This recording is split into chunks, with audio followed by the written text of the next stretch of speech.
Okay, the next thing we need to organize is time. By default, Audacity organizes time in seconds, or if I zoom in far enough, milliseconds. But for the purposes of audio sequencing, I want to organize my events according to musical time. So there's a few things I need to set up first in order to make this easier. So let's create a click track. Going generate click track. A click track is simply an audio pulse that we can listen to that has a regular beat. It's quite often used in recording studios to ensure musicians keep time with one another. My click track is going to be at 120 beats per minute, which is 120 beats every 60 seconds or 1 beat every 500 milliseconds. I'm going to create 4 beats in each of my bars. I'm only going to create 1 bar, but if you want more, feel free to customize that as you feel necessary. Click OK. Let's have a listen by hitting spacebar. Okay, with that as my reference, I'm now going to create a series of label tracks to help organize my musical time. The first one, I'll go to Tracks, add label at Selection, and you'll see it creates 1 label track for the entire bar. I'll call that label 1 bar, and I'll also rename the label track bar. Okay, select the click track again. I'm now going to create further musical subdivisions. I'll go to Analyze, Regular Interval Labels.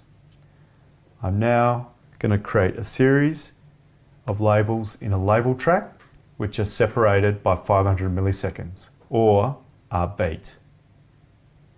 And I'll choose the minimum number of digits to be 1 and click OK.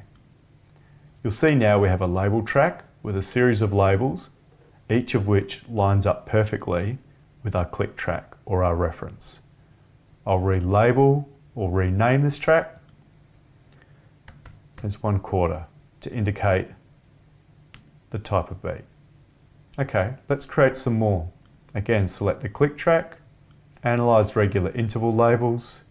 I'm going to make this next one even smaller again, but much smaller. I'm going to have an interval of 125 milliseconds or 0.125 seconds. This is actually a 16th note. Click OK, and you'll see the bar has now been divided up into 16 equal divisions. I'll relabel the track. Click OK. Let's create 1 more. Click on the click track again, analyze regular interval labels, and I'll make these 62.5 milliseconds apart or 0.0625 seconds apart. Click OK, and you'll see there's 32. We've got 32 equal divisions of the bar, which in effect has split the 16ths again by half. Let's relabel the track. And there we go. I no longer need my click track, so I'm going to delete that. And the other thing I'm going to do, which is useful, is actually collapse these tracks.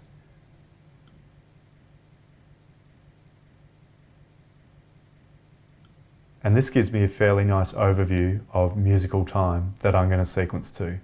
The reason the label tracks are important is because when I start to sequence my events, they'll be able to line up and snap to particular musical subdivisions of time.